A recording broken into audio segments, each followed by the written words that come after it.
Hello and welcome to Lockdown Economy Nepal, a local edition of a social non-profit initiative to help small businesses and self-employed professionals overcome the challenges of the pandemic. In Nepal, it is being done in collaboration with NYEF Kathmandu chapter, a membership-based non-profit organization dedicated to create outstanding entrepreneurs and alter contacts, a global think tank for sustainable development based in Amsterdam. My name is Susan Lal Manandar, host of the interview series, and I'd like to welcome everyone who has joined us for this session.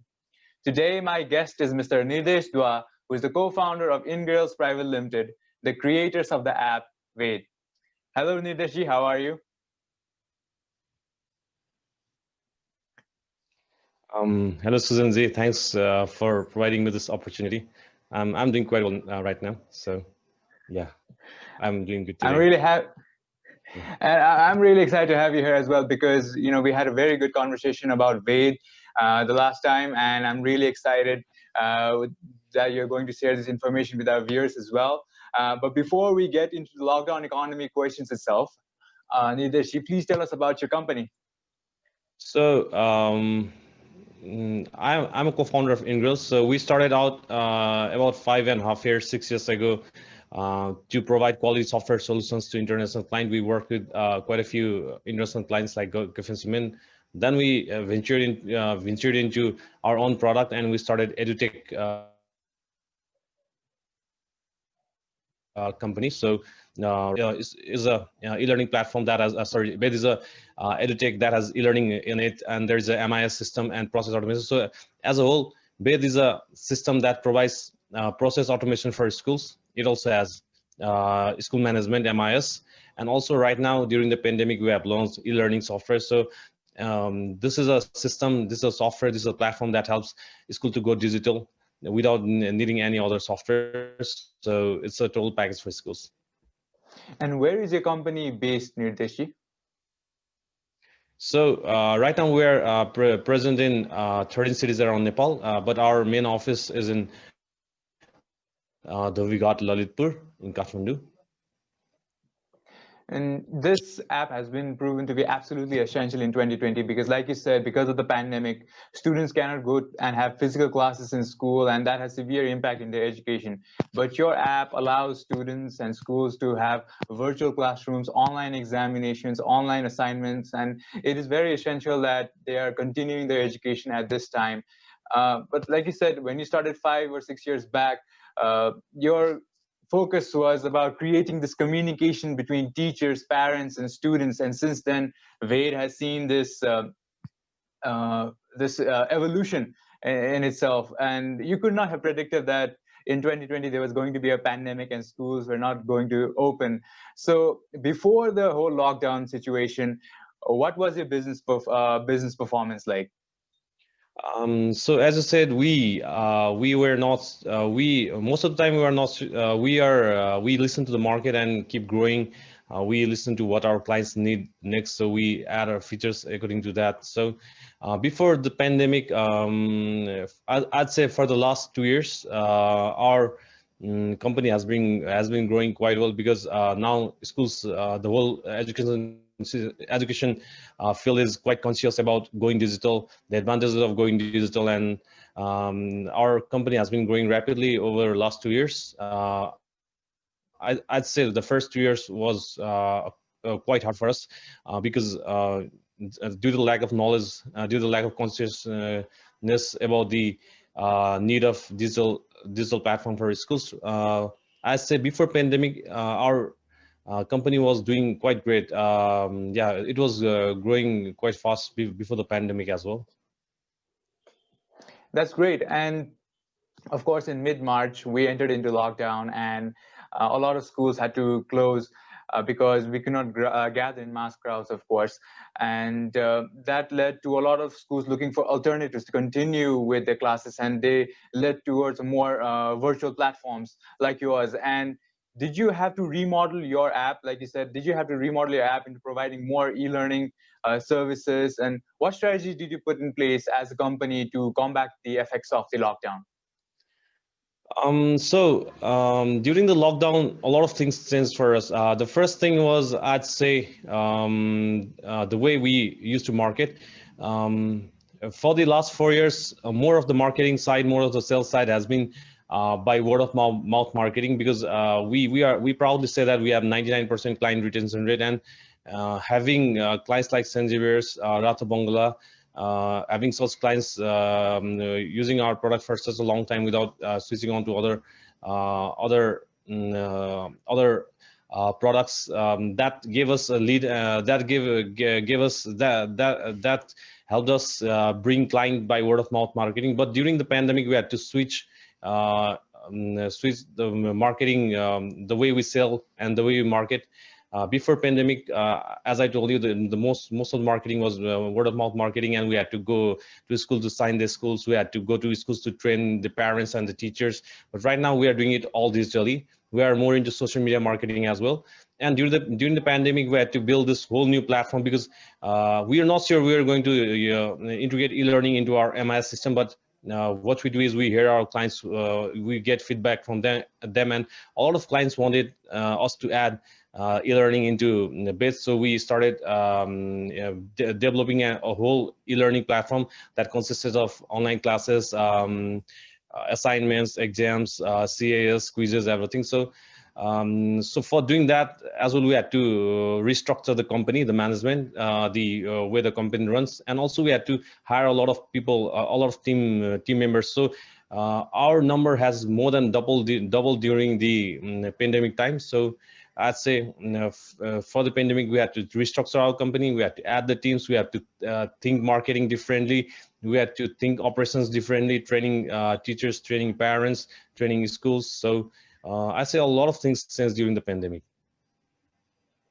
You really had to develop these strategies very quickly, because of course the lockdown hit us very all of us all of a sudden, and we had to develop these strategies. You had to, like you said, restructure the company, and you had to bring in more people so that they could develop this e-learning platform in the app, which you were like in the discussion we had earlier on, you had talked about, you know, how you're focusing on record keeping and taking the school more into online basis, and then having to add an e-learning platform during the pandemic.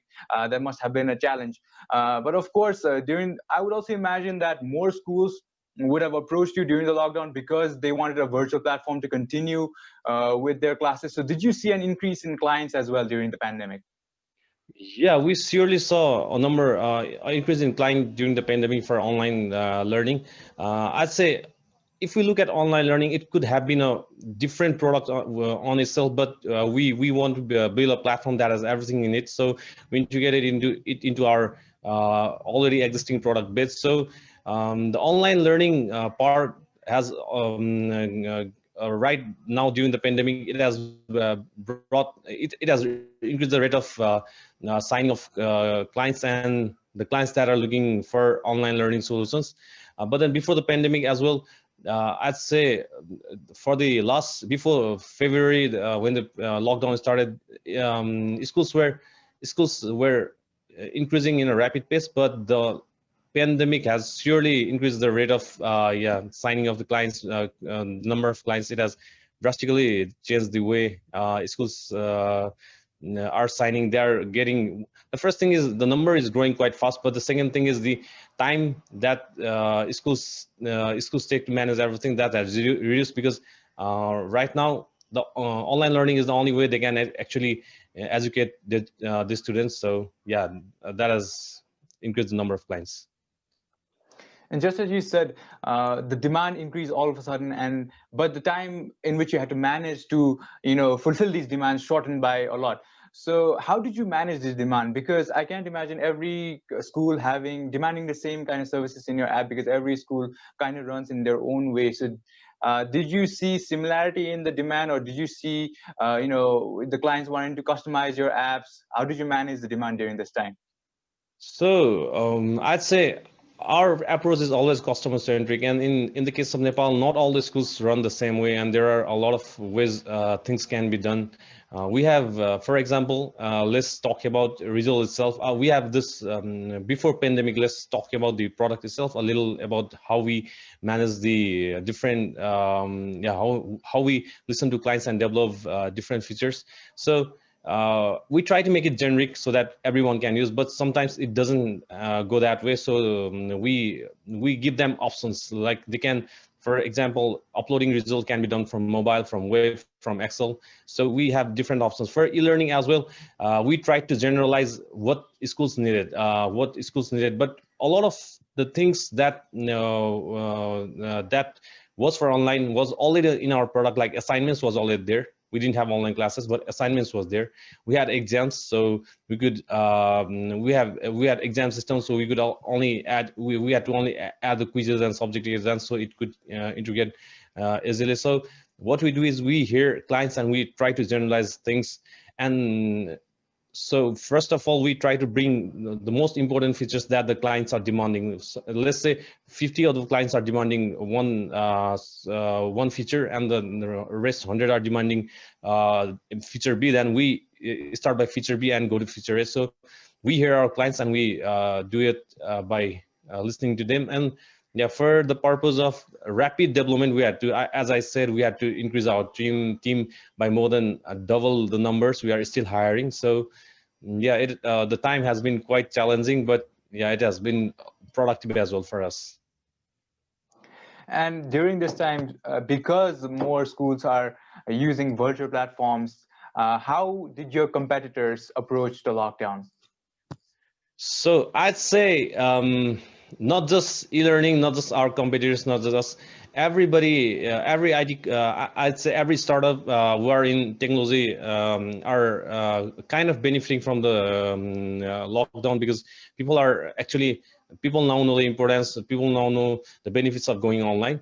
But then if we talk about our product, as I said, the first thing we says we are really proud of our customer satisfaction and customer service. So in the past, we saw new clients that has not used any sort of software coming to us. But then we also saw a lot of schools switching from other products. And during the pandemic, I'd say not all the competitors that were competing us in the process automation and MIS field have entered into e-learning, because it's really a short time for someone to build e-learning. So so not everyone can actually go there and increase the team and build e-learning. So there are a few who have actually integrated e-learning as well. But by the numbers we see, because we see data, so by the numbers we see a lot of clients are new clients. I'd say those who have not used other platforms. But we also see the numbers. We also see a lot of schools coming to us, switching from other platforms. So I'd say in this case, I think Veda is in advantages. I'd say that for due to the numbers we see. But again, we don't actually see all the data of the competitors. We are customer centric before competition centric. So I'd say that. I'm really happy to hear that you were able to ride the challenges the pandemic posed at your company, and you were able to come out on top. Yes, you were able to maintain a very high level of consumer retention as well. So now that the lockdown has been eased in Nepal, but still, of course, schools are not open. Students cannot go and have physical classes. So are you also adopting the same business model that you developed during the lockdown? Is that still going on right now? Yeah, for in the case of schools, even though the lockdown has eased for other businesses, schools cannot open right now, because there's always this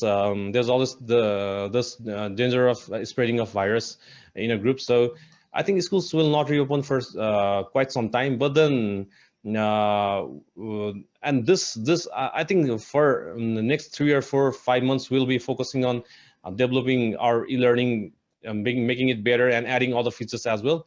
But then after even the lockdown eases and schools actually go actually on-site classes start and virtual classes in, I guess schools will combine virtual and physical classes together to give a blended experience. If it doesn't happen, then also we return back to our previous model. Yeah, that would be the changes in next 2 or 3 months. You've given us a few scenarios over here. If the lockdown if still it persists, or if schools are allowed to open their classes and we are about to have physical classes itself. So with these scenarios, where would you see Ved in the next 4 months? So I guess for the next 4 months, we'll still be focusing more on e-learning side. We have a team dedicated for MIS and process automation, but we'll be focusing more on e-learning because for the next 4 months, I don't think school will reopen. We'd say if school reopens, it's better, but looking at the scenario, we don't think that school will reopen in the next 4 or 5 months. So we'll be we'll be developing our e-learning platform. We'll be upgrading it. We'll be adding more features to help teachers, parents, and students. Teachers, students, as well as parents. So for the next 4 months, I don't think a lot of the things will change that we are doing right now. With that, we have been adapting for last 4-5 months during the pandemic. I think it will continue the same way. All right, Nirdesh. So this is my final question to you, and we ask this to every guest in Lockdown Economy Nepal. If you could point out 3 things in your business that you need help with, what would they be? So here I want to add one thing. The first thing is that we are actually now exploring international markets. We have got queries from market outside of Nepal for bid. So the first thing would be capital. We are, I think for the last 2 years, we are doing quite well. We are growing our team in quite a large numbers, but I guess to go to international market, this capital is quite small. So we need quite a huge capital to go to international market, to advertise our product, to for a lot of things. So I'd say the first thing would be capital investment, opportunities, bigger investment opportunities. So the next thing would be outreach to other nations market events. There could be events like that. There could be platform that could connect us to international markets. Opportunity like that. And the third would be, I'd say, the third would be, as a support from the government, not for Edu-Tech, not just for Edu-Tech, but for all the enterprises, for all the startups, because right now our product is used in Damak municipality, and we are also in talks with other 2 or 3 municipalities. So what we see is there's a long procedure that has to be followed to just implement this product. But the fact is that even the public schools really need our product and they want our product, but there is a a long process to implement. So if government could as said, so if there would be support from government for enterprises like us for the products, for startup products, then as I said, that would be very advantageous for us as well as the whole market, the whole entrepreneurial ecosystem.